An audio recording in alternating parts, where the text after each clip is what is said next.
శ్రీ సద్గురు పరమాత్మనే నమః. ఓం శ్రీకృష్ణ పరబ్రహ్మణే నమః. ఓం గురుర్బ్రహ్మా గురుర్విష్ణుః గురుర్దేవో మహేశ్వరః. గురుః సాక్షాత్ పరబ్రహ్మ తస్మై శ్రీ గురవే నమః. ఓం శ్రీ గురుభ్యో నమః. యస్య ప్రసాదాదహమేవ సర్వం మయ్యేవ సర్వం పరికల్పితం చ ఇత్థం విజానామి సదాత్మరూపం తస్యాంగ్రి పద్మం ప్రణతోస్మి నిత్యం. శ్రీ శ్రీ దయానంద షేక్ బురహానుద్దీన్ సద్గురు ప్రభు మహారాజుకు జై. మాతా శిలార్ బీబీ అమ్మగారికి జై. శ్రీ శ్రీ నిజానంద మిట్టపల్లి సత్యనారాయణ సద్గురు ప్రభు మహారాజుకు జై. మాతా చంద్రమాంబ అమ్మగారికి జై. శ్రీ శ్రీ నిశ్చలానంద మిట్టపల్లి సుబ్బారావు సద్గురు ప్రభు మహారాజుకు జై. మాతా సీతారత్నమ్మ అమ్మగారికి జై. జై అచల సద్గురు ప్రభు మహారాజుకు జై. జై గురుదేవ. అందరికీ నమస్కారం అండి. ఈరోజు మనం భగవద్గీత యందు 2వ అధ్యాయము సాంఖ్య యోగము. పరమాత్మ ఎక్కడెక్కడ విస్తరించి ఉన్నారు అనేటటువంటి సత్యం ప్రతి ఒక్కరూ కూడా తెలుసుకోవాలి. మన కంటికి కనపడేటటువంటి విషయాలలో భగవంతుడి యొక్క అస్తిత్వాన్ని గుర్తించడం అనేది చాలా కష్టం అండి. ఎందుకు అంటే మనమందరము కూడా ద్వైత భావన చేత మనము మన జీవన విధానాన్ని గడుపుతూ ఉన్నాం. ద్వైత భావన అంటే మీరు వేరు నేను వేరు అనేటటువంటి భావన. నా కుటుంబము, నా బంధువులు, నా ఊరు, నా వాళ్ళు అనేటటువంటి ఆప్యాయతలు అంటే మమకారాల చేత, అహంకారాల చేత మన జీవితానంతా కూడా దేహ సంబంధమైన విషయాల కోసమే వినియోగిస్తూ ఉన్నామండి. దేహ సంబంధమైనటువంటి విషయాలు శాశ్వతమా అశాశ్వతమా అనేటటువంటి సత్యం ప్రతి ఒక్కరూ కూడా తెలుసుకోవాలి అని చెప్పి కృష్ణ పరమాత్మ ఇక్కడ సాంఖ్య యోగమునందు మనందరికీ కూడా ఆత్మ వస్తువు ఏమిటి, అనాత్మ వస్తువు ఏమిటి అనే విషయాన్ని మనందరికీ తెలియచేసేటటువంటి ప్రయత్నం చేస్తున్నారు. భూమి మీద కంటికి కనపడుతున్న విషయాలన్నీ మనకి శాశ్వతమైనవి అని మనమందరము కూడా మన యొక్క జీవనాన్ని కొనసాగిస్తూ ఉన్నప్పుడు పరమాత్మ అర్జునుడికి కలిగినటువంటి విషాదాన్ని ఆధారంగా చేసుకొని భగవంతుడి యొక్క ఉనికి ఎక్కడెక్కడ ఉంది అనే సత్యాన్ని మనందరికీ కూడా పరమాత్మ అందిస్తూ ఉన్నారు. ఆత్మ అనాత్మ అనేటటువంటి 2 విషయాలు ఉంటాయని, అనాత్మ విషయాలను లెక్కించడానికి ఇక్కడ భగవంతుడు సాంఖ్య యోగమును చెప్పారు. సంఖ్య అంటే లెక్కించాలి. ఏ ఏ వస్తువులు శాశ్వతమైనవి, ఏ వస్తువులు అశాశ్వతమైనవి అనే సత్యం ప్రతి ఒక్కరికి కూడా తెలియాలి అని చెప్పి సాంఖ్య యోగమును మనందరికీ ప్రసాదిస్తున్నారు. యోగము అంటే జీవుడు బ్రహ్మము చేత ఐక్యం కావడానికి కావలసినటువంటి మార్గాన్ని సూచన చేస్తూ, ఆ మార్గంలో ఎవరైతే ప్రయాణం చేస్తారో భగవంతుడిని వాళ్ళు మాత్రమే చేరగలుగుతారని మరి యోగం గురించి మాట్లాడారు. ఇక్కడ సంఖ్య గురించి మాట్లాడుతున్నారు, యోగము గురించి మాట్లాడుతున్నారు. అంటే ఇక్కడ నువ్వు తెలుసుకోవలసిన సత్యం ఏమిటి? ఆత్మ అనాత్మ అనే వస్తువులు ఉన్నాయి మన శరీరమునందు. ఈ శరీరమునందు కంటికి కనపడుతున్నటువంటి విషయాలు ఈ దేహమే నేను అనేటటువంటి భావన. ఈ దేహమునందు ఏ ఏ వస్తువులు ఉన్నాయి, ఆ వస్తువుల యొక్క శ్రేష్టతను తెలుసుకోండి అంటున్నారు. అంటే మన దేహమునందు ఏ ఏ విషయాలు ఉన్నాయంటే సచ్చిదానంద స్వరూపమైనటువంటి ఆత్మ ఉంది. ఆత్మ అజో నిత్య శాశ్వతోయం పురాణం అంటారు. అజో అంటే పుట్టుక లేదండి. ఆత్మకి ఎప్పుడు పుట్టింది ఆత్మ అంటే ఎవ్వరు కూడా ఫలానా సమయంలో ఫలానా రోజున పుట్టింది అని చెప్పేసి చెప్పగలిగిన వాళ్ళు ఎవరూ లేరు. అంటే దీనికి పుట్టుక అనేది లేనే లేదు. నిత్యము ఎల్లప్పుడూ ఉంటుందండి. భూతకాలంలో ఉంటుంది, భవిష్యత్ కాలంలో ఉంటుంది, వర్తమాన కాలంలో కూడా ఉంటుంది. అంటే మనం భూత భవిష్యత్ వర్తమానం అని ఎలా నిర్ణయిస్తున్నామంటే ఇప్పుడు మనం చేసేటటువంటి కర్మనేమో వర్తమానం అంటామండి.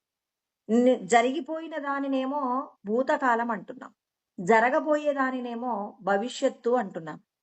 అంటే ఈ శరీరము పుట్టినప్పుడు, శరీరం పుట్టక పూర్వము, శరీరం మరణించిన తర్వాత కూడా ఎప్పుడూ శాశ్వతంగా ఉండేది, నిత్యమైనది ఏమిటి అంటే ఆత్మయే. అంటే మనం ఈ శరీరం తీసుకున్నప్పుడే ఉన్నామనుకుంటున్నాం.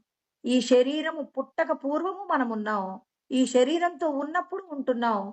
శరీరం పడిపోయిన తర్వాత కూడా మనముంటామండి. అంటే మధ్యలో వచ్చి మధ్యలో వెళ్ళేదేంటి? నువ్వు ధరించినటువంటి దేహము. మనమందరం ఏమనుకుంటున్నాం? ఈ దేహమే నేను అనుకుంటూ, ఈ భగవంతుడి దయ వల్ల మనం పూర్వజన్మల్లో చేసిన కర్మ వలన, ఈ జన్మలో కాస్త సంపదలు ఉండి, కాస్త ఆహ్, ఏదైనా మనం అనుకున్న పనిని అనుకున్నట్టుగా చేయగలుగుతున్నాం. ఈ దేహానికి సంబంధించి సుఖదుఖాలు అనుభవిస్తున్నాం. ఇక వీటిలోనే మనం ఏం చేస్తున్నాం? తాదాత్మ్యం చెందుతున్నామండి. అంటే ఈ శరీరము పుట్టినప్పటి నుంచి మరణించేంత వరకు ఉన్న జీవితమే నేను అనుకుంటున్నాం కానీ, ఈ శరీరం పుట్టడానికి ఈ శరీరం ఈ కుటుంబంలోనే ఎందుకు పుట్టిందండి? ఈ శరీరం మరణించిన తర్వాత ఎక్కడికి వెళ్తుంది? అంటే మనము పూర్వజన్మ అంటున్నామంటే మనం ఇదివరకు కూడా ఉన్నామనే విషయాన్ని గుర్తించండి ఫస్ట్.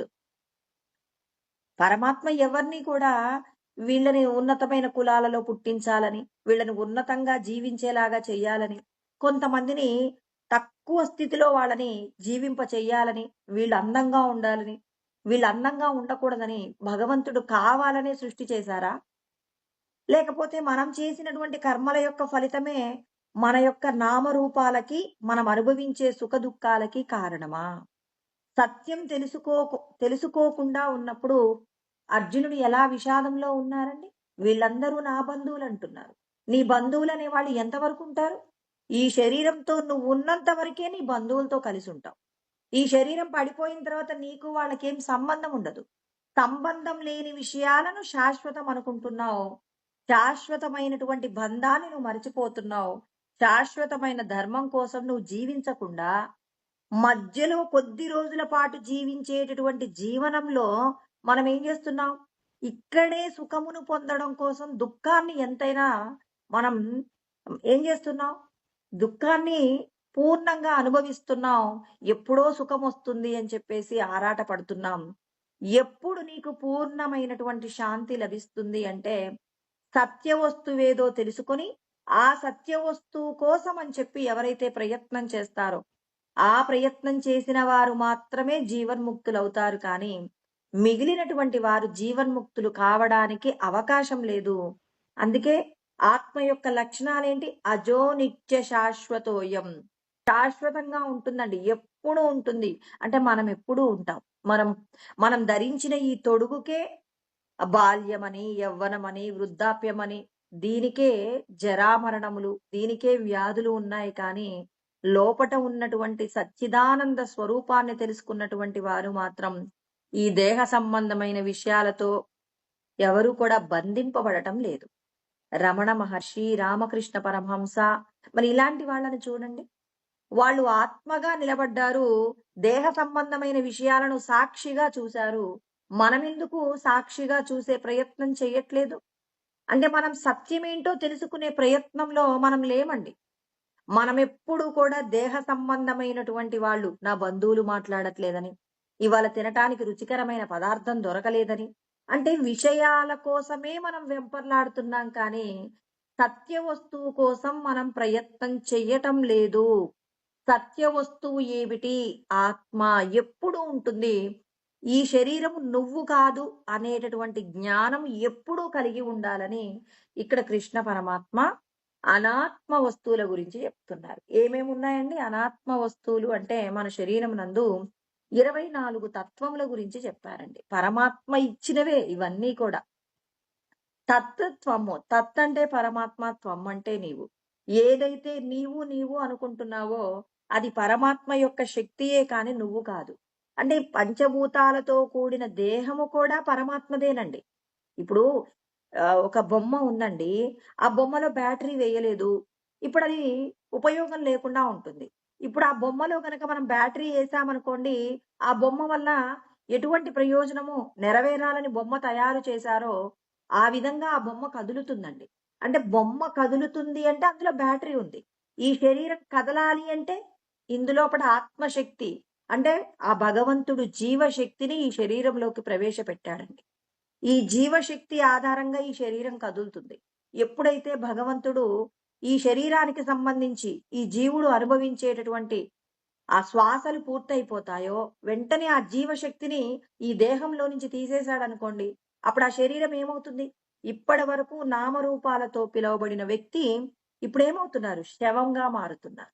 అంటే భగవంతుడి యొక్క శక్తి మన దేహమునందు ఉన్నంత వరకు మనం మంగళకరమైన వాళ్ళం. ఎప్పుడైతే మన శరీరం నుండి జీవశక్తి పక్కకు వెళ్ళిపోయిందో, వెంటనే మన దేహము శవము అని పిలువబడుతుంది. అలా పిలువబడుతుందా? ఇవాళ ఎంత ధనవంతుడైనా, ఎన్ని భోగభాగ్యములను అనుభవించినా, అత అతని యొక్క పార్థివ దేహాన్ని శవమంటామా? లేకపోతే మనం నామరూపాలతో పిలుస్తామా?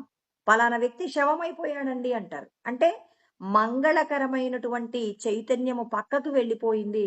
పక్కకు వెళ్ళిన మరుక్షణం మన దేహాలన్నీ శవాలుగా మారుతున్నాయి కాబట్టి, ఈ దేహము పరమాత్మదే. అందుకే మనకు ఎవరి మీదైనా కోపం ఉండొచ్చా అంటే భగవంతుడు అంటారండి, మీరెవరిని కోప్పడతారు? పంచభూతములతో తయారైన ఈ దేహము నాదే. ఈ దేహాన్ని నడిపించేటటువంటి జీవశక్తి నేనే. అన్నీ నేనైనప్పుడు మీరెవరిని కోపగిస్తున్నారు? ఈ దేహమునందున్నటువంటి వ్యక్తి త్రిగుణాల మాయ చేత ప్రవర్తిస్తూ ఉండి, ఈ దేహము కొంతమందిని చూస్తే మనం గౌరవిస్తామండి. కొంతమందిని చూస్తే అసహ్యించుకుంటాం. ఎందుకు జరుగుతుంది?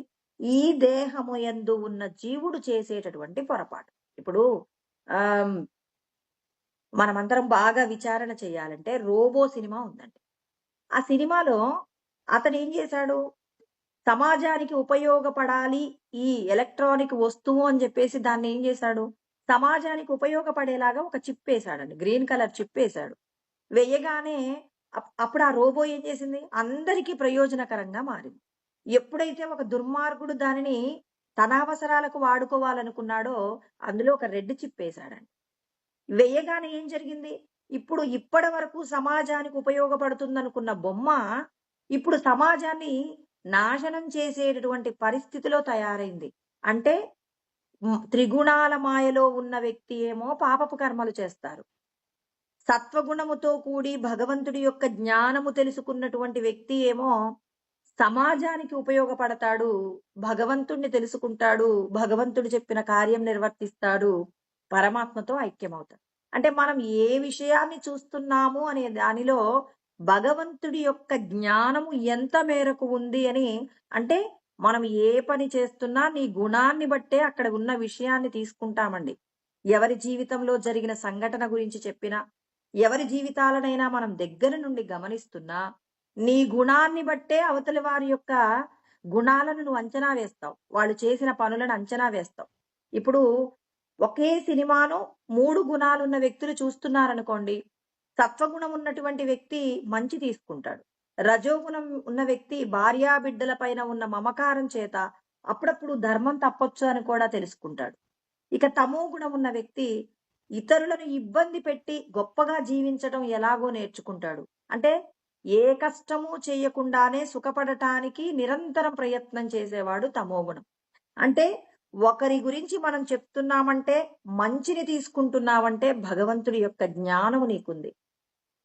చెడుని తీసుకుంటున్నావంటే నీ లోపల రజో తమో గుణాల యొక్క తీవ్రత ఎక్కువగా ఉంది కాబట్టి, ఇక్కడ ప్రతి ఒక్కరికి భగవంతుడు చెప్తున్నారు, మీ లోపట ఉన్న సత్య వస్తువేమిటో తెలుసుకోండి. సత్య వస్తువు ఆత్మ. నశించిపోయే వస్తువులను అనాత్మ వస్తువులు అంటారు. ఆత్మ, అనాత్మ పదార్థౌద్వౌ అంటారు. 2 రకాల పదార్థాలు ఉన్నాయి. బ్రహ్మమే ఆత్మ. మిగిలినవన్నీ కూడా అనాత్మ. అంటే ఎప్పుడూ ఉండేది ఆత్మ కాబట్టి మీ లోపట ఉన్న జీవశక్తినంతా కూడా భగవంతుణ్ణి తెలుసుకోవడానికి వినియోగించాలి కానీ, దేహ సంబంధమైన కార్యాల కోసమని చెప్పి మీ యొక్క జీవశక్తిని ఎవరైతే దుర్వినియోగపరుచుకుంటారో, అలా దుర్వినియోగపరుచుకున్న వాళ్ళందరూ మళ్ళీ మళ్ళీ శరీరాలు తీసుకోవలసి ఉంటుంది. అంటే మనందరి లోపట జీవశక్తి ఉంది. దీనికి ఖచ్చితమైనటువంటి శ్లోకం భగవద్గీతలోనే చెప్పారండి. 7వ అధ్యాయంలో 4, 5, 6 శ్లోకాలు ఒకసారి విశ్లేషణ చేస్తే, ఇక్కడ చెప్పబడేటటువంటి సత్యం ఏమిటి అంటే, భూమిరాపో నలో వాయుః కం మనో బుద్ధిరేవచ అహంకార ఇతీయం మే భిన్నా ప్రకృతి రష్టద. పంచభూతములతో కూడినటువంటి ఈ దేహము, ఈ దేహమునందు ఉన్నటువంటి మనస్సు, బుద్ధి, చిత్తము. మనస్సు, బుద్ధి, అహంకారం అండి. 8 వస్తువుల గురించి చెప్పారనమాట. అంటే 8 రకాల ప్రకృతులు ఈ దేహంలో ఉన్నాయి. ఇవన్నీ జడమైనవి. అంటే అమ్మవారి రూపంలో లలితా సహస్రనామాలలో చెప్పబడేటటువంటి శ్రీమాత గురించి మాట్లాడితే జడమైనటువంటి దేహాన్ని ఇచ్చేది అమ్మవారే. ఈ జడమైనటువంటి దేహాలయందు జీవశక్తిని ఇచ్చేది కూడా అమ్మవారే. అంటే మూల ప్రకృతియే. మనం ఏమంటాం శాస్త్రంలో? మూల ప్రకృతి అంటాం. మూల ప్రకృతి అంటే అమ్మ. కృష్ణ పరమాత్మ చెప్పిన సత్యాల ఆధారంగానే మాట్లాడుతున్నామండి. పరమాత్మ ముందు ఏం చేశారు? మూల ప్రకృతిని సృష్టి చేశారు. అంటే ఆయనలో సగభాగాన్ని అమ్మవారి రూపంలో సృష్టి చేసుకొని, అమ్మవారు ఏం చేస్తూ ఉంది? ప్రతి ఒక్క ప్రాణికి కావలసినటువంటి దేహాలు ఇస్తుంది. ఇవన్నీ జడంగా ఉంటాయండి మన శరీరాలన్నీ. శరీరంలో ఉన్న మనస్సు, బుద్ధి, అహంకారం కూడా జడంగా ఉంటుంది. ఇందులో జీవభూతా మహాబాహో యయేదం ధార్యతే జగత్ ఏతద్యోనీని భూతాని సర్వాణి చుపధారయ. అంటే ఇక అపరా ప్రకృతి కంటే కూడా శ్రేష్టమైనది. ఎందుకు? ఈ జడమైన శరీరాన్ని కదిలించేటటువంటి, అంటే ఒక బొమ్మ తీసుకున్నామనుకోండి, ఆ బొమ్మ జడమైనదండి. పంచభూతాలతో తయారు చేశాం. ఆ బొమ్మ దాంట్లో గనక మనం బ్యాటరీ వేస్తే అది ఏం చేస్తుంది? ఒక చిన్న శబ్దాన్ని, ఒక మ్యూజిక్ ను ఇస్తూ అది కదులుతూ ఉంటుందండి. అలా కదిలేటటువంటి శక్తి తనలో ఉంది. కానీ అందులోకి బ్యాటరీ వేస్తేనే పనిచేస్తుంది. అంటే భగవంతుడు కూడా మన మనస్సును, బుద్ధిని, అహంకారాన్ని నడిపించాలి అంటే ఈ జడమైనటువంటి ప్రకృతికి జీవశక్తిని అమ్మవారే అందిస్తుందండి. మూల ప్రకృతియే అందిస్తుంది. పరమాత్మ దగ్గర నుంచి శక్తి తీసుకొని జీవశక్తి అమ్మవారే నడిపిస్తుంది అనే విషయం కూడా చెప్పారు. అపరా ప్రకృతి కంటే పరా ప్రకృతి గొప్పది. అంటే మన లోపట ఈ శరీరాన్ని నడిపించేటటువంటి జీవశక్తి, ఈ జీవశక్తిని ఇచ్చేటటువంటి మరి చైతన్యం ఏమిటి అంటే భగవంతుడండి. అపరేయమితస్త్వన్యాం ప్రకృతిం విద్ధి మే పరాం జీవభూతాం మహాబాహో యయేదం ధార్యతే జగత్ అన్నారు. అమ్మవారే ఈ జగత్తునంతా కూడా నడిపిస్తుందన్నమాట. ఏతద్యోనీని భూతాని సర్వాణి చుపదారయ అహం కృష్ణస్య జగత ప్రభవ ప్రళయస్తద. మరి మనందరి లోపటున్న జీవశక్తి ఎవరి సూచనల ఆధారంగా నడుస్తుంది అనంటే పరమాత్మయే. మనం ఎన్ని రోజులు ఈ శరీరంలో ఉండాలి, ఈ శరీరంతో ఏ ఏ కర్మలు చేయాలి, మనం ఎంత సుఖం అనుభవించాలి, ఎంత దుఃఖం అనుభవించాలి, వీటన్నింటినీ కూడా పరమాత్మ నిర్ణయిస్తున్నారు. ఆయనే సృష్టి చేయడానికి మూల ప్రకృతికి శక్తినిస్తున్నారు. పోషణ చేయడానికి ఆయనే ఏం చేస్తున్నారు? ఆ విష్ణు రూపంలో పోషణ చేస్తూ ఉన్నారు. బ్రహ్మదేవుడిగా సృష్టి చేస్తూ ఉన్నారు. తర్వాత లయం, రుద్రుడిగా లయం చేస్తున్నారు. అంటే ఆ భగవంతుడే మూల ప్రకృతి రూపంలో దేవతలందరినీ సృష్టి చేసి పంచభూతములు, తర్వాత జ్ఞానేంద్రియాలు, కర్మేంద్రియాలు, ప్రాణేంద్రియాలు, శబ్ద స్పర్శ రూప రసగంధాదులైనటువంటి విషయేంద్రియాలు, వీటినే శబ్ద తన్మాత్రికలు అంటారు. అంతఃకరణ, మనస్సు, బుద్ధి, చిత్తము, అహంకారం అని చెప్పి 24 తత్వముల ద్వారా ఈ అనాత్మ వస్తువులు ఇవన్నీ శాశ్వతం కాదు, ఈ వీటన్నింటినీ నిర్వహించేది నా యొక్క శక్తి చేతనే. అంటే మొదట భగవంతుడున్నారు. భగవంతుడి నుంచి అమ్మవారు మూల ప్రకృతి రూపంలో మరి జడమైన దేహాలను పుట్టించింది. ఆ జడమైనటువంటి దేహాల యందు అమ్మవారి జీవశక్తిని ప్రసాదించి మన దేహాలన్నింటినీ కూడా నడిపిస్తూ ఉన్నారండి. ఇదంతా కూడా సాంఖ్యం అన్నమాట.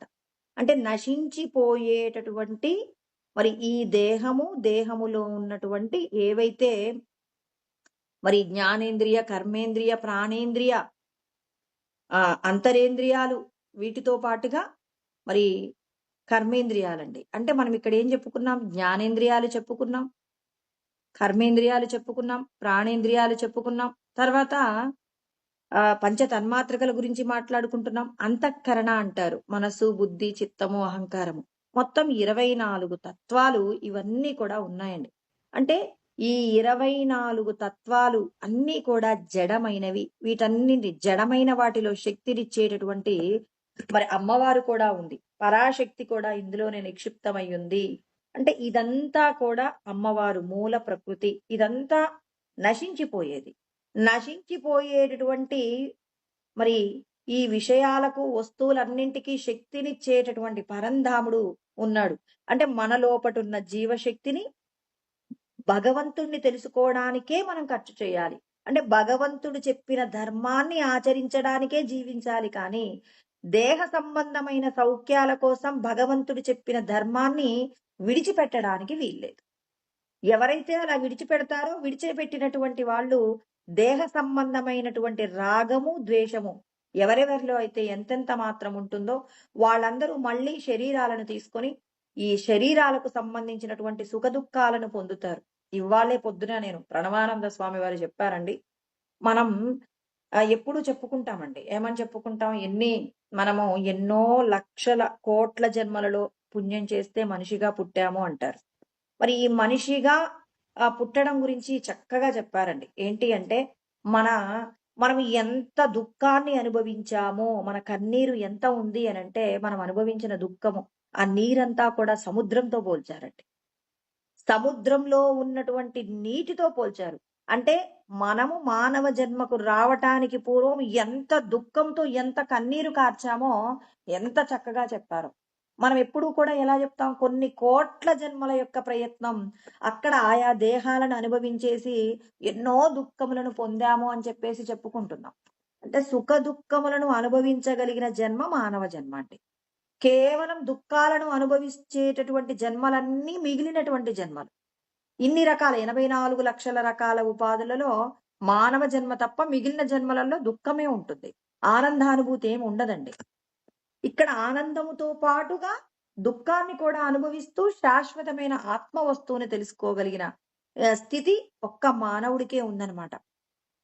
మరి ఇక్కడ మన ఎన్ని శరీరాలను పొందామంటే మరి ఈ భూమి మొత్తాన్ని కూడా ఒక గుండ్రంగా ఒక గోళంలా తీసుకుంటే అన్ని శరీరాలను పొందామట.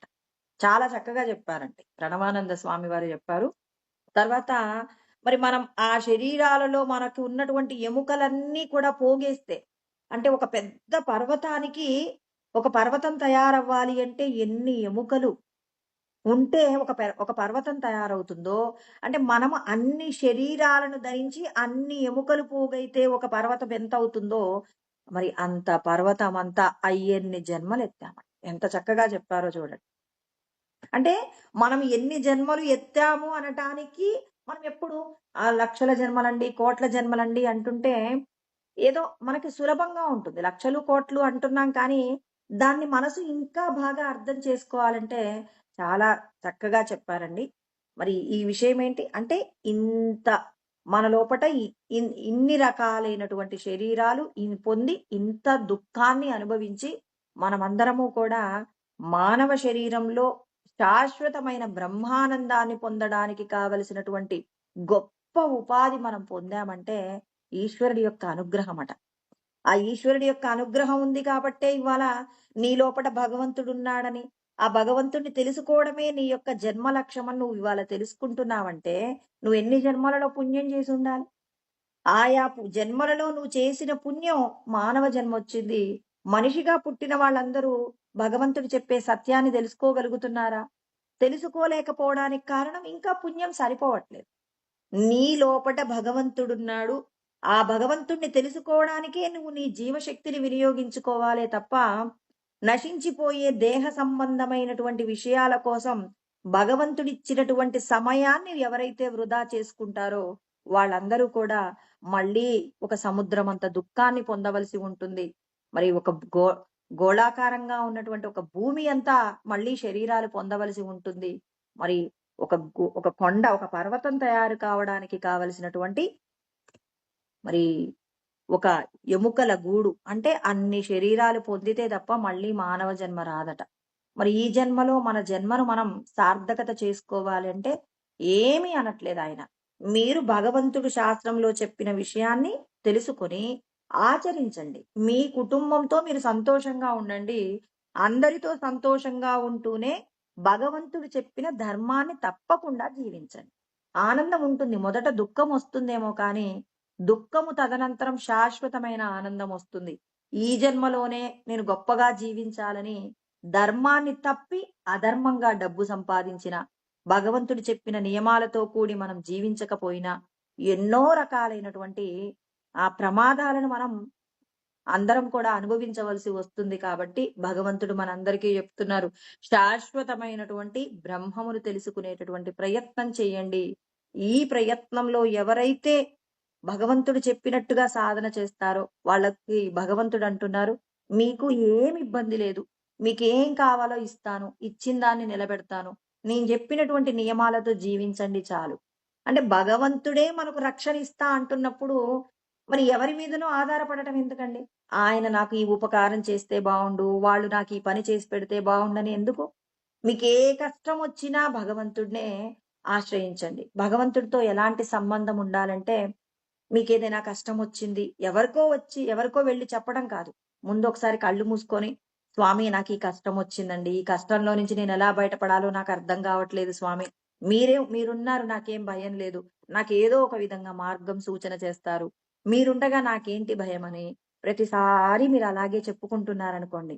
అలా చెప్పుకుంటున్నప్పుడు చివరికి మనకు మరణం వస్తుంది. మరణం వచ్చేటప్పుడు మనకు అర్థమవుతుంది. అర్థమైనప్పుడు భగవంతుడితో ఎప్పుడు భగవంతుడితో చెప్తాం గదండీ! సుఖం వచ్చింది. ఇవాళ చాలా సుఖంగా ఉంది, సంతోషంగా ఉంది. ఇవాళ ఈ పిల్లలందరూ కూడా వచ్చారు. మేమందరం కలిసి సరదాగా ఉన్నాం. స్వామి, ఇవాళ ఇంత సంతోషంగా ఉండడానికి మీ అనుగ్రహమేనండి. మీ వల్లే ఇంత ఆనందం అనుభవించారని భగవంతుడికి చెప్పడం అలవాటైంది. మంచి చెప్తున్నాం, చెడు చెప్తున్నాం. చెప్తూ ఇక చివరికి మనకి చిట్ట చివరి గడియలొచ్చాయి. ఇప్పుడు చెప్తాం, స్వామి నాకేం జరుగుతుందో అర్థం కావట్లేదు. ఈ శరీరంలో నుంచి నేను కదులుతున్నట్టుగా నాకు అర్థమవుతుంది.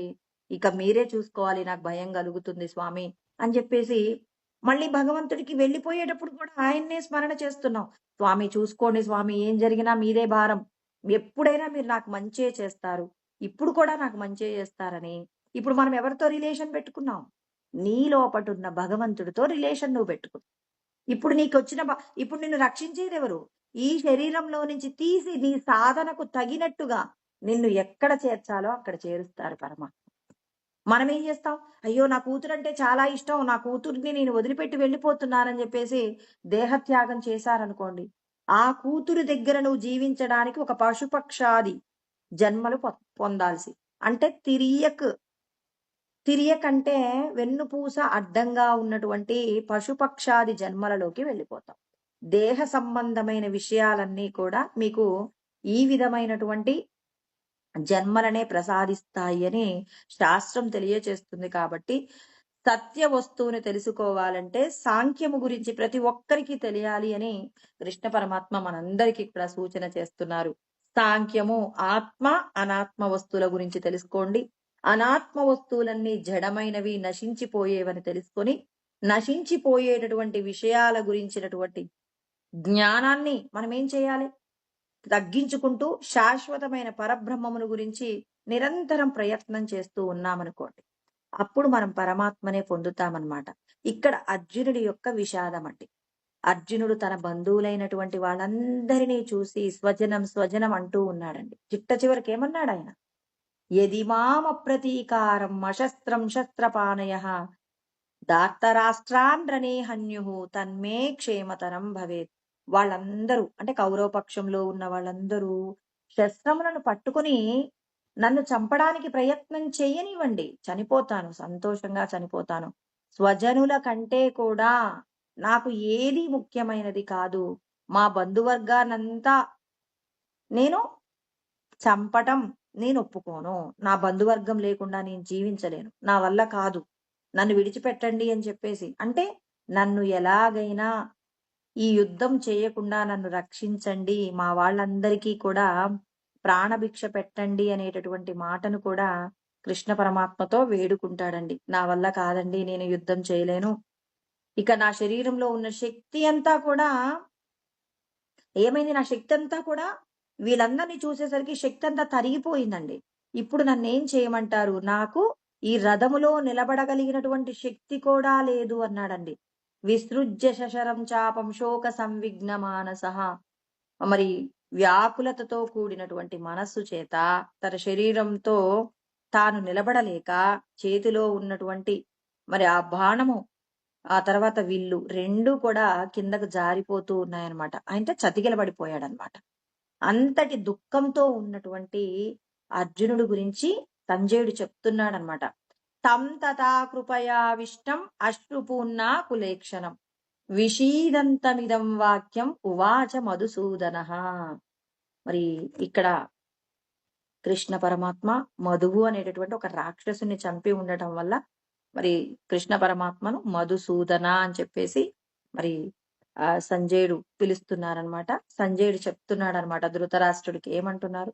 అర్జునుడు చాలా విషాదంలో ఉన్నాడు. ఎటువంటి అంటే తం తదా కృపయావిష్టం అంటే బాగా కనికరములైనటువంటి, అంటే ప్రేమ, దయ, ఇలాంటి కారుణ్యమంతా కూడా తన యొక్క హృదయంలోకి ప్రవేశించిందనమాట. అంటే మా వాళ్ళందరినీ చంపడం వల్ల వచ్చేటటువంటి లాభము కంటే నష్టమే ఎక్కువగా ఉంది. దయచేసి నన్ను ఈ యుద్ధం చెయ్యకుండా మా రాజ్యాన్ని మేము కౌరవులకు ఇచ్చేస్తాము. ఇక్కడ జరగబోయేటటువంటి పెద్ద విపరీతమైనటువంటి ఘోరమైనటువంటి ప్రమాదము నుంచి మీరే రక్షించాలి అని చెప్పేసి చాలా బాధతో వేడుకుంటున్నాడండి. అశ్రుపూర్ణ కులేక్షణం అంటే కంటి నిండా కూడా నీళ్లున్నాయండి. అశ్రువులు అంటే కళ్ళమ్మటి నీళ్లు ధారలుగా కారుతూ ఉన్నాయట. అంటే ఇప్పుడు మన వాళ్ళకి ఎవరికైనా ఏదైనా జరుగుతుంది అన్నప్పుడు ఎంత బాధ ఉంటుందండి. అంటే ఎవరికి వాళ్ళు అనుభవించాలి. అనుభవించినప్పుడు అర్జునుడి యొక్క వేదన తెలుస్తుంది. మన వాళ్ళైనటువంటి వాళ్లకు ఏదైనా జరుగుతుంది, అది మన వల్లే జరుగుతుంది. వాళ్ళకు అనుకోకుండా జరిగింది అనుకోండి, అయ్యో అలా జరిగిందంట. కానీ మన వలనే మన వాళ్ళందరికీ ప్రమాదం జరగబోతుంది అన్నప్పుడు మనం ఆ స్థితిని మనం ఊహ కూడా చేయలేమండి. నా వాళ్ళు అన్నటువంటి వాళ్ళకు వాళ్ళకి ఏదైనా జరుగుతుంది అన్నప్పుడు మన యొక్క తీవ్రత, అంటే బాధ యొక్క తీవ్రత ఎంత గొప్పగా ఉంటుందండి. అంటే ఎవరికి వాళ్ళు అనుభవించినప్పుడు అర్జునుడి యొక్క వేదన అర్థమవుతుంది. అంటే మన నిత్య జీవితంలో మనం అందరం కూడా ఇది అనుభవిస్తూనే ఉంటాం. మన వాళ్ళకి అనుకున్న వారికి ఏదైనా జరుగుతున్నప్పుడు ఎంతో దుఃఖాన్ని పొందుతాం. ఇక్కడ అర్జునుడు ముందు తన స్వజనులందరినీ కోల్పోవలసి వస్తుంది. కేవలం శత్రుపక్షంలో ఉన్న వాళ్లే చనిపోతారా? ఈ యుద్ధం జరిగిన తర్వాత తన వాళ్ళైన వాళ్ళు కూడా చనిపోతారు. అందుకే సేనయోరుభయోర్ మధ్య, రెండు సేనల మధ్య నిలబెట్టినప్పుడు ఆయన ఇటువైపు వాళ్ళని చూశాడు, అటువైపు వాళ్ళని చూశాడు. అంటే ఇప్పుడు వీళ్ళు ఏం చేస్తారు? శత్రుపక్షంలో ఉన్న వాళ్ళు మా పక్షంలో ఉన్న వాళ్ళని చంపుతారు, మేము శత్రుపక్షంలో ఉన్న వాళ్ళని చంపుతాం. అంటే ఇప్పుడు నా అనుకున్న వాళ్ళందరూ చనిపోతారు. తర్వాత మా బంధువులైనటువంటి వాళ్ళందరూ చనిపోతారు. చనిపోయారు కదండి. ఇప్పుడు లాస్ట్ కి తన కొడుకులు కూడా మరణిస్తారండి. అందరూ కూడా 5 ఉప పాండవులతో పాటు అభిమన్యుడు కూడా మరణిస్తాడు. అంటే ముందుగానే ఇతడు ఊహ చేశాడు, ఇంతమంది మరణిస్తే అంటే ఇప్పుడు కన్న కొడుకులే లేరండి పాపం. మరి చివరికి ఒక పరీక్షిత్ మహారాజు మాత్రమే కృష్ణ పరమాత్మ బ్రహ్మాస్త్రానికి గురైనటువంటి పరీక్షిత్ని తన యోగ శక్తి చేత పరీక్షిత్ మహారాజుని కాపాడాడు. ఎందుకు కాపాడాడు అంటే పాండవుల యొక్క ధర్మానికి, వాళ్ళ వంశం అంతరించిపోకూడదు అని చెప్పేసి ఉత్తరా గర్భంలో ఉన్నటువంటి మరి ఆ పరీక్షిత్ మహారాజును తాను కాపాడాడు. అశ్వత్థామ వేసినటువంటి బ్రహ్మాస్త్రం యొక్క తాకిడికి ఆ పిల్లవాడు చనిపోబోతే కృష్ణ పరమాత్మ ధర్మానికి, అంటే ధర్మాన్ని మీరు రక్షిస్తే ధర్మంని ఎవరైతే కాపాడతారో కాపాడిన వాళ్ళను రక్షణ చేస్తాననేటటువంటి స్థితి మనందరికీ అర్థం చేయించడం కోసం ఉత్తరా గర్భంలో ఉన్నటువంటి పిల్లవాడిని కాపాడాడండి. అది విరుద్ధమైనటువంటి చర్య అయినప్పటికీ ధర్మంగా ఉన్న వారి కోసం నేను పెట్టిన నియమాలను కూడా అతిక్రమిస్తాను అని చెప్పడానికి ఉత్తరా గర్భంలో ఉన్న పిల్లవాడిని రక్షించారు. ఇంకొకసారి కూడా జరుగుతుందండి. ఎప్పుడు భీష్మాచార్యుల వారు ఏమంటారు? అర్జునుడికి నేను కేవలం రథసారథిగానే ఉంటానన్నాడు. భీష్మాచార్యుల వారు అన్నారు, మీరు రథసారథిగా ఉండరు, ఆయుధం కూడా పట్టేలాగా నేను చేయగలను అని చెప్పేసి భీష్మాచార్యుల వారు అర్జునుడి మీద బాణ పరంపర కురిపిస్తే అర్జునుడి యొక్క శరీరం తూట్లు పొడి చేస్తాడండి బాణముల చేత. శరీరము నిండా రక్తం కారిపోతుంటుంది అనమాట అర్జునుడికి. అర్జునుడి శరీరంలో నుంచి రక్తం కారిపోతుంటే ఆయన శరీరంలో నుంచి కారేటటువంటి రక్తాన్ని చూసి కృష్ణ పరమాత్మకు చాలా కోపం వచ్చి రథం దిగి చేతిలో చక్రాన్ని పట్టుకుంటాడనమాట. భీష్మాచార్యుల వారిని ఇప్పుడు చంపేస్తాను, నా ప్రియ శిష్యుడు, నా భక్తుడైనటువంటి అర్జునుడిని నువ్వు చంపగలవా? అర్జునుడి మీద ఇంత దారుణమైన చర్య చేయగలవా అని చెప్పి పరమాత్మ తాను చెప్పినటువంటి నిర్ణయాన్ని, అంటే ఆయన చేసిన ప్రమాణాన్ని కూడా ఏం చేశాడు? విడిచిపెట్టాడు. తన భక్తుడు కోసం తాను పెట్టుకున్న ధర్మాన్ని కూడా విడిచిపెడతాడు అని చెప్పడానికే అక్కడ భీష్మాచార్యులు వారు ఏం చేశారు? భగవంతుడికి భక్తుడి మీద ఎంత ప్రేమ ఉంటుందో ఆ ప్రేమకు తాను పెట్టుకున్న నియమాలు కూడా తాను దాటగలిగినటువంటి స్థితికి ఎదిగిపోతాడు. భక్తుణ్ణి కాపాడటమే భగవంతుడి యొక్క లక్షణమని తెలియజేసే ప్రయత్నమే అక్కడ జరిగినటువంటి సంఘటన. ఆ క్షణంలో మళ్ళీ అర్జునుడు బ్రతిమిలాడుకుంటాడు, బావా బావా ఇప్పుడు నువ్వు భీష్మాచార్యుల వారిని నీ చక్రం చేత చంపివేస్తే మరి నన్నందరూ కూడా అసమర్థుడు అంటారు, నా పరువు పోతుంది బావా, మీరు వచ్చి రథంలో కూర్చోండి అని చెప్పేసి చాలా ప్రాధేయపడతాడనమాట. అలా ప్రాధేయపడ్డప్పుడు అతడు శాంతిస్తాడనమాట. అప్పుడు ఆ భీష్మాచార్యుల వారు నన్ను చంపండి అని చెప్పేసి 2 చేతులు జోడించి ఆయనకు ప్రణామం చేస్తారనమాట. అంటే మీరు భక్తి కోసం మీరు నియమాలు కూడా అతిక్రమిస్తారు. భగవంతుడు భక్తుడికి ఏ విధమైనటువంటి రక్షణ చెయ్యగలడు అనేటటువంటి ఆ స్థితిని కూడా భీష్ముడి ద్వారా మనందరికీ ఆ పరమాత్మ జ్ఞానాన్ని అందించారనమాట. అంటే ఇక్కడ అర్జునుడు బాగా బాధపడుతున్నాడండి. ఎంత బాధ అంటే నా బంధువులైనటువంటి వాళ్ళని నేను చంపలేను అంటున్నప్పుడు విషీదంతమిదం వచః. విషీదంతం అంటే బాగా దుఃఖిస్తూ ఉన్నాడండి. ఆ దుఃఖిస్తున్నటువంటి ఆయన్ని చూసి కృష్ణ పరమాత్మ మాట్లాడేటటువంటి మాటలు అనమాట. ఏమంటున్నారు? కృష్ణ పరమాత్మ డైరెక్ట్ గా మొట్టమొదట ఆయన మాట్లాడినటువంటి మొదటి మాట ఏంటంటే, అంటే ఇప్పటి వరకు కూడా అర్జునుడు మాట్లాడారు, సంజయుడు మాట్లాడారు, కానీ ఇప్పుడు కృష్ణ పరమాత్మ తొలిసారిగా మాట్లాడబోతున్నారు భగవద్గీత యందు. మొట్టమొదట 2వ అధ్యాయంలో 2వ శ్లోకంలో కృష్ణ పరమాత్మ మాట్లాడిన మొదటి మాట, మొదటి 2 మాటలు చాలా బాగుంటాయండి. అంటే మనమందరము కూడా వేటి కోసం ప్రయత్నం చేయాలి, వేటిని విడిచిపెట్టాలి, వేటిని పొందడం కోసం మనం భయాన్ని పొందుతున్నాం, ఏది శాశ్వతం ఏది అశాశ్వతం తెలియకపోవడం వల్ల మనమందరము కూడా నశించిపోయే విషయాల కోసం అని చెప్పి మనమందరం విపరీతమైనటువంటి ప్రయత్నాలు చేస్తున్నాం. ధర్మాన్ని తప్పడానికి, అబద్ధాలు ఆడటానికి, తెలిసిన మంచిని 10 మందికి పంచడానికి మనమందరం వెనుకంజ వేస్తున్నామంటే దేహ సంబంధమైన విషయాల మీద ఉన్న ప్రీతియే మన చేత చేయకూడనటువంటి పాపపు కర్మలు చేయిస్తూ ఉందండి. అందుకే ఇక్కడ ఆయన అంటున్నారు, కుతస్త్వా కష్మలమిదం విషమే సముపస్థితం అనార్యజుష్ట్యమస్వర్గ్యం అకీర్తికరం అర్జున. చూడండి ఎంత చక్కగా జ్ఞానోపదేశం చేస్తున్నారంటే కృష్ణ పరమాత్మ అంటున్నారు, కుతః ఎక్కడిదయ్యా నీకు కష్మలం. మరి ఈ మోహం అనేది ఎక్కడి నుంచి వచ్చింది అసలు? ఎవరికి కలగాల్సిన మోహం ఇది? అనార్యులకు కలగవలసినటువంటి మోహము ఆర్యుల వంశమునందు జన్మించినటువంటి నీకెందుకు వచ్చింది ఇది? అంటే ఇక్కడ భగవంతుడు 2 వర్గాలు ఉంటాయట ఈ భూమి మీద పుట్టినటువంటి మనుషులలో, ఆర్యులు అనార్యులు. మరి ఇది కులము మతము ఇలా ఏం చెప్పలేదండి పరమాత్మ.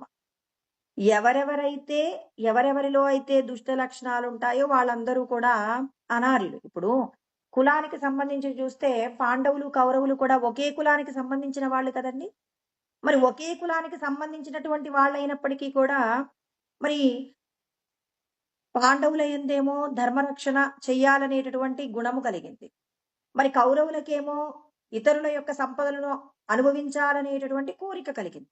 అంటే ఇప్పుడు ఒక కులంలో ఉన్న వారికి దుష్ట లక్షణాలు ఉంటాయి, ఒక కులంలో ఉన్న వారికి మంచి లక్షణాలు ఉంటాయనే ఆ విషయాన్ని ఎవరైనా తేల్చి చెప్పగలుగుతారా? ఈ కులంలో ఉన్న వాళ్ళందరూ దుర్మార్గులు, ఈ కులంలో ఉన్న వాళ్ళు మంచి వాళ్ళని మీరేమైనా చెప్పగలుగుతారా? ఇవాళ మనమందరం కులాలు మతాలు అని చెప్పేసి ఒకరినొకరు విభేదించుకుంటున్నాం. అంటే ఏ కులంలో అయినా మంచి వాళ్ళు ఉంటారు, ఏ కులంలో అయినా చెడ్డవాళ్ళు ఉంటారు, ఏ మతంలో అయినా మంచి చెడు రెండూ ఉంటుంది. ఒక మతము ఆధారంగా, ఒక కులము ఆధారంగా, ఒక జాతి ఆధారంగా ఈ వ్యక్తి మంచివాడు, ఈ వ్యక్తి మంచివాడు కాదని ఎలా నిర్ణయిస్తారు మీరు? ఒకే కుటుంబంలో పుట్టినటువంటి వాళ్ళలోనే కొంతమంది దుర్మార్గులు ఉంటారు, కొంతమంది మంచి వాళ్ళు ఉంటారు. మనం చూసాం కదండి. ఇప్పుడు ద్రోణాచార్యుల వారి యొక్క కడుపున జన్మించినటువంటి అశ్వత్థామ మరి దుర్మార్గ పక్షంలోకి చేరిపోయాడు. మరి రామాయణం నందు మరి రావణుడు దుర్మార్గమైనటువంటి సంతతి. అదే కుటుంబంలో జన్మించినటువంటి విభీషణుడండి మరి సద్గుణాలతో ఉన్నాడు కాబట్టి, సద్గుణ సంపత్తి కలిగి ఉన్నారు కాబట్టి రాముణ్ణి ఆశ్రయించారు.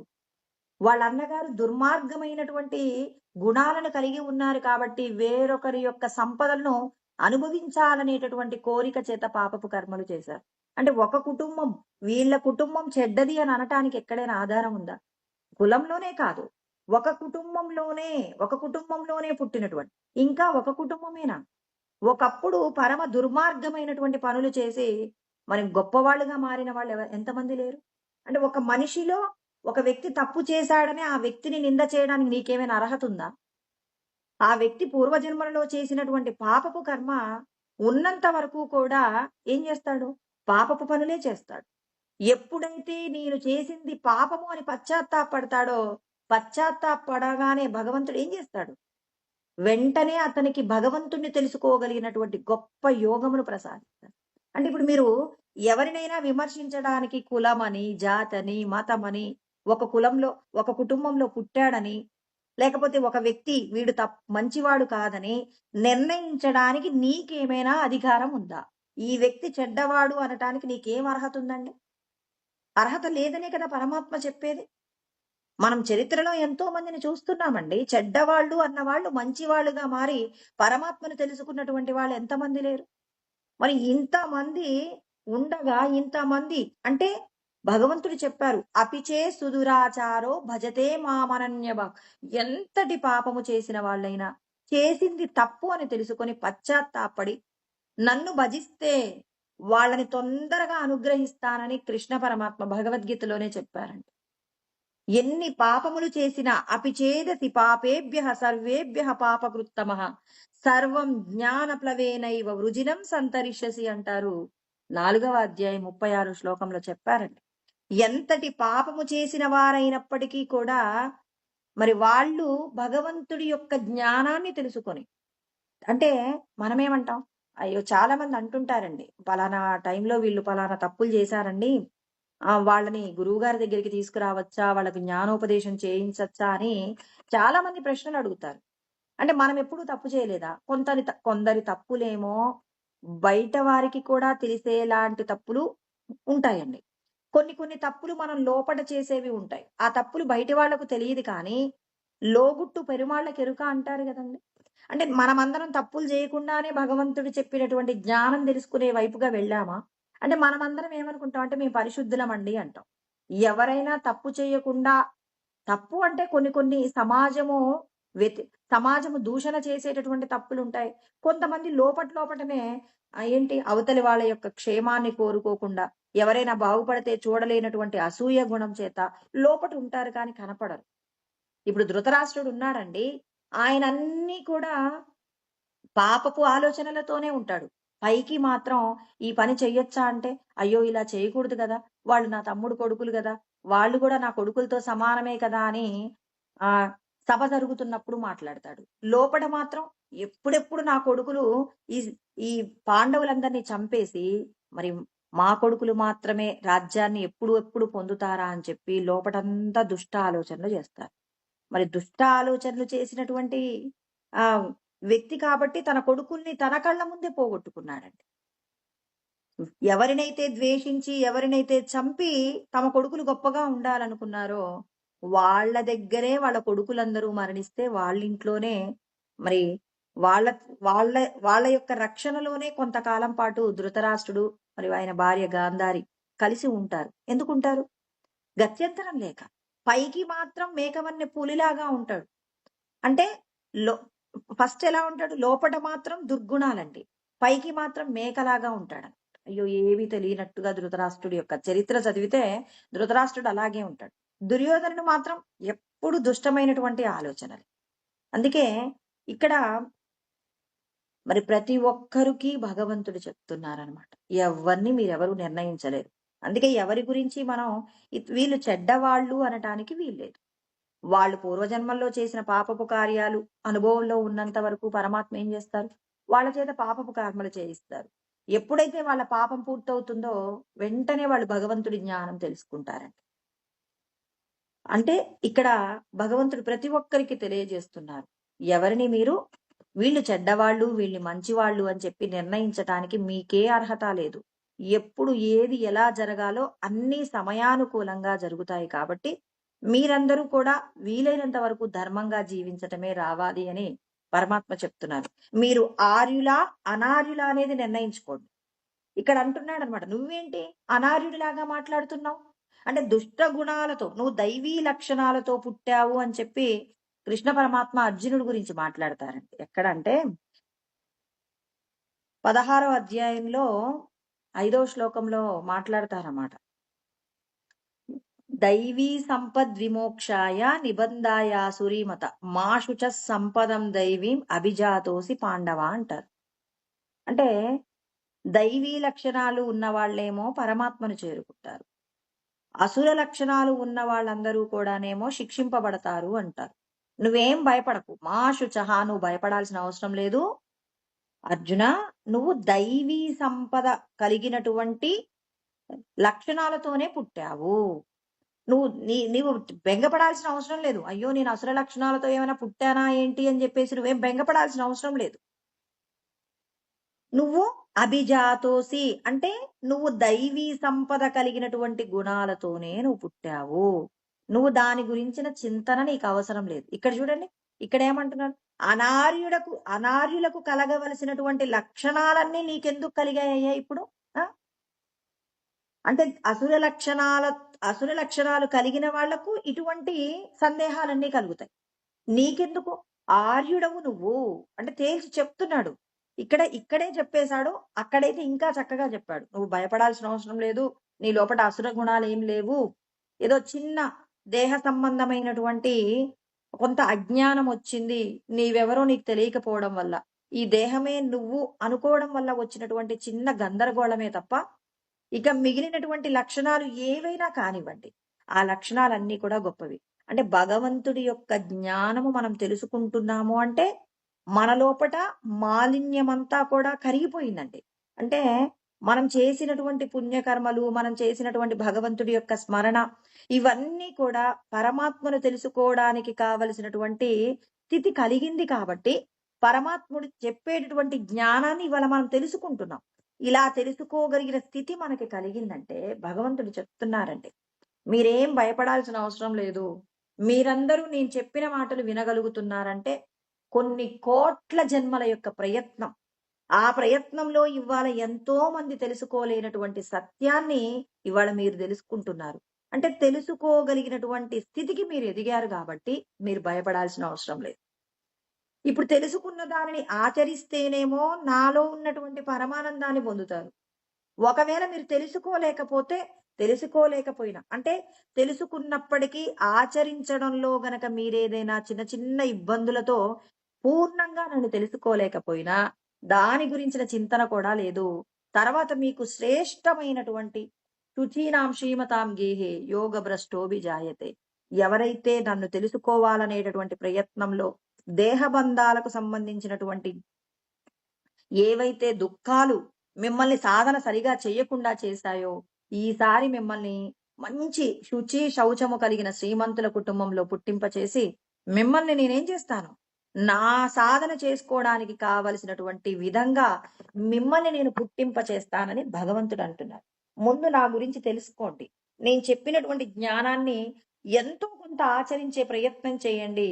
అలా ఆచరించినప్పుడు మీకు జరిగేటటువంటి మేలు ఏమిటి అంటే మీలో ఉన్నటువంటి బ్రహ్మమును మీరు పొందడానికి కావలసినటువంటి స్థితి పొందుతారు.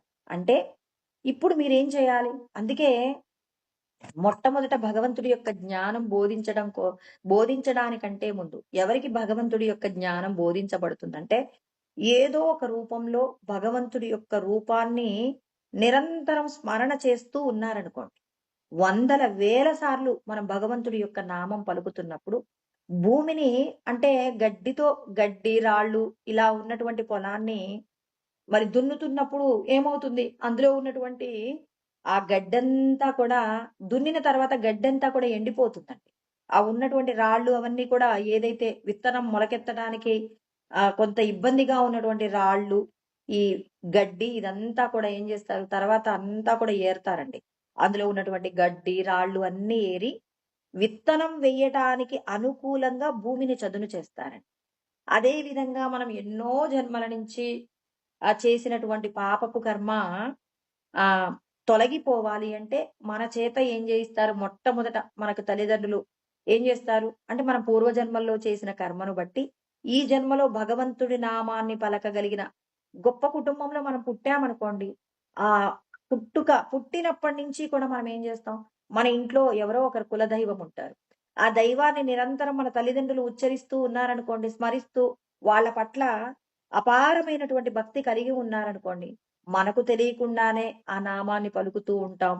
ఆ తర్వాత ఎన్నో రకాలైనటువంటి వ్రతాలు మన తల్లిదండ్రులు చేస్తుంటే, మనం కూడా వాటి పట్ల ఆకర్షణను పొందుతాం. ఉపవాసాలు చేస్తాం. ఎన్నో రకాలైనవి. అన్నీ ఎక్కడి నుంచొస్తున్నాయి? మనం పూర్వజన్మలలో చేసినటువంటి కర్మ శుద్ధంగా ఉన్నప్పుడు, మన తల్లిదండ్రులు కూడా మనకేం చేస్తున్నారు? ఆ విధమైనటువంటి జ్ఞానాన్ని మనం ఏం చేస్తున్నాం? మనకు తెలియకుండానే మన లోపట జ్ఞాన బీజాలు పడ్డాయండి. అంటే భగవంతుడి పట్ల భక్తి అనే బీజం పడింది. ఆ బీజం ఏమైంది? ఇక ఏ పని చేస్తున్నా భగవంతుడి శివుడంటే ఇష్టమనుకోండి. శివ, శివ, శివ అంటారు. ఏ పని చేసినా శివ. అంటే కుటుంబంలో వాళ్ళు ఏ నామం పలికితే, ఆ నామాన్ని ఆ పిల్లలు తమకు తెలియకుండానే నామాన్ని పలికేస్తారండి. అలా పలకటంతో మనం నామాన్ని పలుకుతున్నప్పుడు, మనం చేసినటువంటి పాపపు కర్మలన్నీ నువ్వు శివ ఏదైనా నేనిక్కడ శివ అంటున్నానని శివుడని కాదండి. కృష్ణ అనండి, రామ అనండి. ఏ రూపమైతేనేంటండి? 33,00,00,000 మంది దేవతలున్నారు. ఈ దేవతల యొక్క రూపాలన్నీ నావే అంటాడు. అప్పటి వరకు ఎందుకండి? 84,00,000 రకాల ఉపాధులయన్నీ నాయే. ఈ నామరూపాలన్నీ నావే అంటున్నప్పుడు, ఇప్పుడు మనం దేవతలలో వీళ్ళెక్కువ వాళ్ళు, వీళ్ళు తక్కువ వాళ్ళు అనే వ్యత్యాసాలు మనకెందుకు? ఉన్నదంతా ఒక్కటే బ్రహ్మము. ఆ బ్రహ్మమే ఇన్ని రూపాలలో ఉంది. ఏ రూపాన్ని మీరు ఇష్టమైనటువంటి రూపంగా అంటే భగవంతుడిని అంటే మన ఇంటి ఇలవేలుపు ఎవరైతే వాళ్ళు. వాళ్ళనేం జేయాలి? అనుక్షణం మనం స్మరణ చేస్తుంటే, మన పిల్లలేం జేస్తూ ఉంటారు? మనల్ని జూసి ఆ పిల్లలు నేర్చుకుంటారు. ఎప్పుడు ఏ పని చేసినా, "ఆ నాన్నగారు గొప్పవాళ్ళురా! నాన్న వల్లే ఇన్ని జరిగాయని" చెప్తున్నారనుకోండి. వాళ్ళ నాన్నగారిని హీరోలాగా జూస్తాడు. ఎప్పుడైనా వాళ్ళ నాన్నగారు ఏదైనా చిన్న పొరపాటు జేసి, ఎక్కడైనా పట్టుబడ్డాడనుకోండి, అప్పుడంటారు, "అమ్మ నాన్న హీరో అన్నావు, ఈరోజు తప్పు చేశాడు."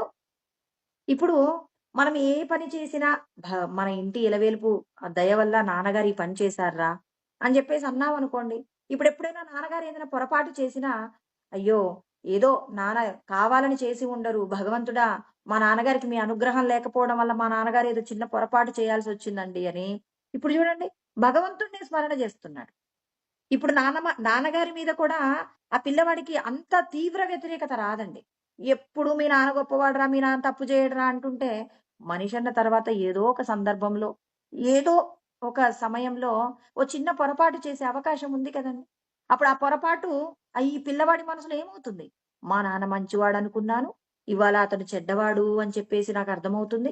నాన్న ఈ పని కూడా చేస్తారా? అసలు ఇలాంటి పని ఎవరు చేయరు. అయినా మా నాన్నగారు ఎందుకు చేశారు? ఇప్పుడు ఆ పిల్లవాడిలో సంఘర్షణ ప్రారంభమవుతుందండి. ఈ సంఘర్షణ ఎంత దూరం వెళ్తుంది అంటే, అది చాలా దూరం వెళ్తుందండి. భగవంతుడి అనుగ్రహం వల్ల మనం చేసే పనులన్నీ జరుగుతున్నాయి.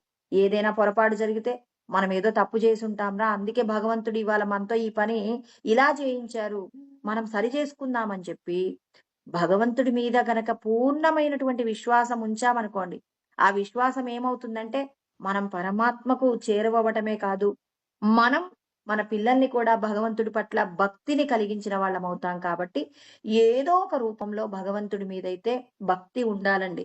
అలా భక్తి ఉన్నప్పుడే పరమాత్మ ఏం చేస్తుంది? భక్తి చేత ఎవరైతే పూర్ణమైనటువంటి స్థితిని పొందుతారో, అంటే పొలమంతా కూడా, మన క్షేత్రమంతా, మన శరీరమంతా మాలిన్యాలన్నీ ఎప్పుడైతే కడిగి వేయబడతాయో, అలా కడిగి వేయబడినప్పుడు ఏం జరుగుతుందంటే, జ్ఞానం అనేటటువంటి బీజము మొలకెత్తుతుందండి. జ్ఞానం అంటే అంతటా భగవంతుడున్నాడు. ఇప్పటివరకు ఒక రూపంలోనే భగవంతుడిని చూసాం. ఇప్పుడు అంతటా ఉన్నటువంటి బ్రహ్మమును చూడగలిగినటువంటి స్థితికి ఎదగటానికి ముందు భక్తి అనేటటువంటి బీజాన్ని ఏ కుటుంబంలో అయితే భగవంతుడి రూపం పట్ల పరమ భక్తి ఉంటుందో, ఆ పరమ భక్తి కలిగినటువంటి పిల్లలు కూడా గొప్ప స్థితిలోకి ఎదుగుతారు.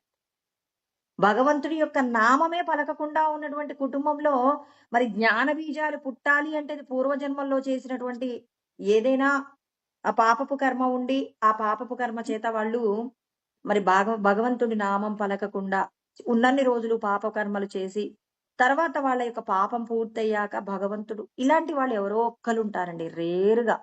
కానీ 199 మంది కూడా భగవంతుణ్ణి నిరంతరము ఏదో ఒక రూపంలో స్మరణ చేస్తూ ఉన్నప్పుడు మాత్రమే జ్ఞాన బీజం పడుతుంది తప్ప జ్ఞాన బీజం అంత తొందరగా ఏమీ మొలకెత్తదు. జ్ఞాన బీజం మొలకెత్తాలి అంటే నీకు భగవంతుడి పట్ల భక్తి విశ్వాసం ఉన్నప్పుడే మరి సద్గురువు చెప్పినటువంటి పరమాత్మను నువ్వు అందుకోగలుగుతావు. సద్గురువు ఏమని బోధిస్తారు? అంతటా బ్రహ్మమే ఉంది అని చెప్పేసి చెప్తారండి. అంతటా అంటే అణువణువున నువ్వు చూస్తున్నటువంటి ప్రతి రూపంలో, ప్రతి మాటలో, ప్రతి వస్తువులో, ప్రతి చోట ఈశ్వరుడే ఉన్నారనే సత్యం నువ్వు గ్రహించాలి అంటే నీకు భగవంతుడి పట్ల నీకున్న విశ్వాసమే భగవంతుణ్ణి తెలుసుకోవడానికి కావలసిన స్థితి కలుగుతుంది తప్ప అన్యమైనటువంటి విధాలుగా మనకు జ్ఞాన బీజం అనేది మొలకెత్తదండి. అందుకే అంటున్నారు, నువ్వేంటి అనార్యుడిలాగా మాట్లాడుతున్నావు? కుతస్త్వాకష్మలమిదం విషమే సముపస్థితం. ఇక్కడ ఏమంటున్నారు? అస్వర్గ్యం అకీర్తికరం అర్జున. అనార్యజుష్టం అంటే ఆర్యులకు కలగవలసిన లక్షణము కానే కాదు. నీకెందుకు అనార్యుడి యొక్క లక్షణాలు కలిగే? ఏంటి? అస్వర్గ్యం, స్వర్గానికి ప్రతిబంధకం. నువ్వు భగవంతుడు మనం మరణించామనుకోండి, ఒకవేళ పరమాత్మను తెలుసుకోలేకపోయినా మనం పుణ్యకార్యాలు చేసి మరణించామనుకోండి, స్వర్గానికి వెళ్తాం. అంటే నువ్వు స్వర్గానికి వెళ్ళటానికి కూడా ప్రతిబంధకమైనటువంటి అజ్ఞానం నీ లోపల వ్యాపించిందని చెప్తున్నానండి. అంటే నీకున్న లక్షణం, నీకు కలిగినటువంటి ఈ లక్షణం ఏదైతే ఉందో ఈ లక్షణం నువ్వు స్వర్గానికి పోవడానికి కూడా పనికిరాదట. చూడండి, మనం ఈ దేహబంధాల కోసం దుర్మార్గులైనటువంటి వాళ్ళు మన సొంత వాళ్ళైతే వాళ్ళని మనం వాళ్ళు చేసేటటువంటి తప్పును కూడా భరిస్తూ వాళ్ళకి ఉపకారం చెయ్యాలనుకునేటటువంటి వారికి భగవంతుడు వేసే శిక్ష ఏంటో కూడా చెప్తున్నారు. ఇక్కడ చూడండి, శిక్ష కూడా చెప్తున్నాడండి. ఆయన జరగబోయేటటువంటి మేలు గురించి చెప్తున్నాడు, శిక్ష గురించి కూడా చెప్తున్నారు. స్వర్గానికి వెళ్ళటానికి కూడా ప్రతిబంధకమైనటువంటి ఆలోచన నీకెందుకు కలిగింది? దుర్మార్గులు దుష్టులైనటువంటి వాళ్ళు నీ సోదరులందరూ కూడా, కౌరవ పక్షంలో ఉన్న వాళ్ళందరూ కూడా దుర్మార్గులైనటువంటి వాళ్ళే. ఇతరుల యొక్క సంపదను అనుభవించడం కోసం ఎన్నో రకాలైనటువంటి పాపకర్మలు చేసిన వారే మీరందరూ కూడా. అంటే ఎన్నో రకాలైనటువంటి పాపకర్మలు చేసినటువంటి వారు, వాళ్ళని గనక మీరు తప్పు చేసినా క్షమిస్తే నేను ఒప్పుకోను. ఇంకొకటి, నువ్వు అసలు క్షమించడమే కాదు, నువ్వేమంటున్నావు?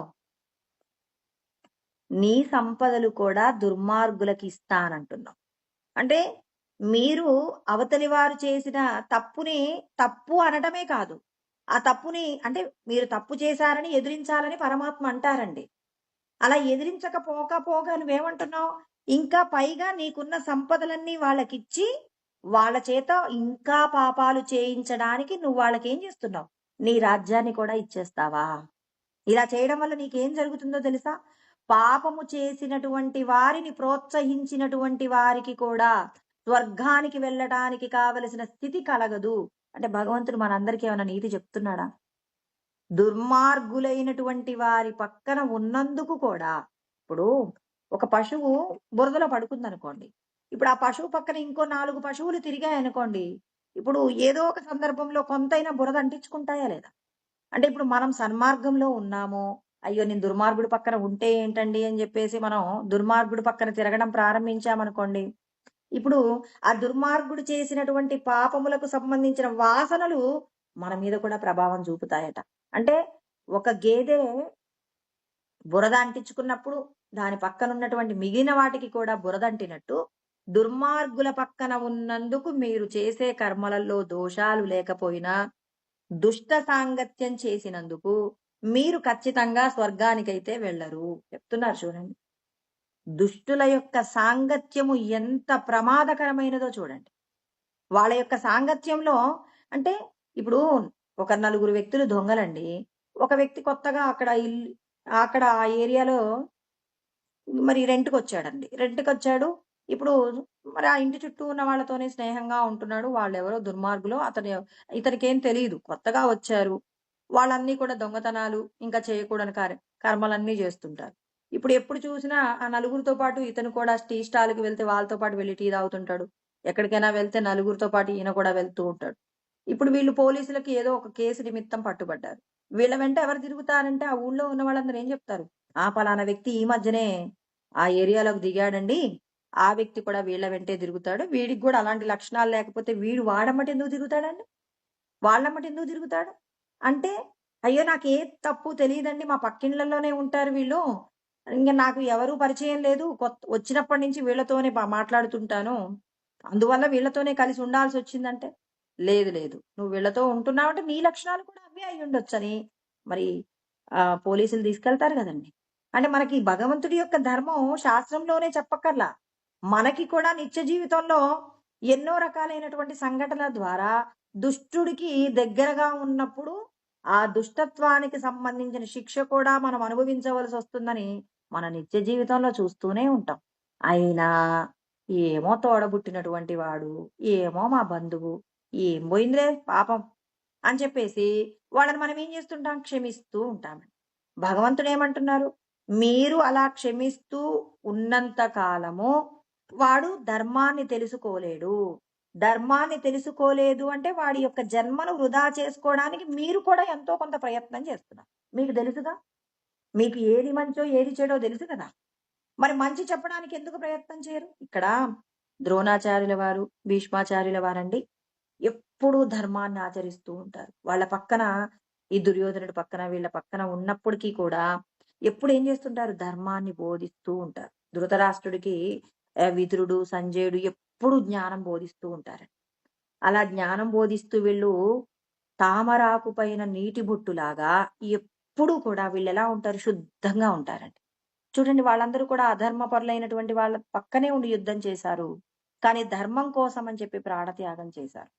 అంటే ఇక్కడ మనందరికీ కూడా పరమాత్మ తెలియజేస్తూ ఉన్నారు. దుష్టుడైనటువంటి వాడికి నువ్వు ధర్మమే బోధించాలి. నువ్వు ధర్మం బోధించకుండా వాడు చేసేటటువంటి పనిని ప్రోత్సహిస్తే మాత్రమే ప్రమాదం. ఎప్పుడైనా మనం చరిత్రలో చూసామా? మహాభారతంలో చూసామా?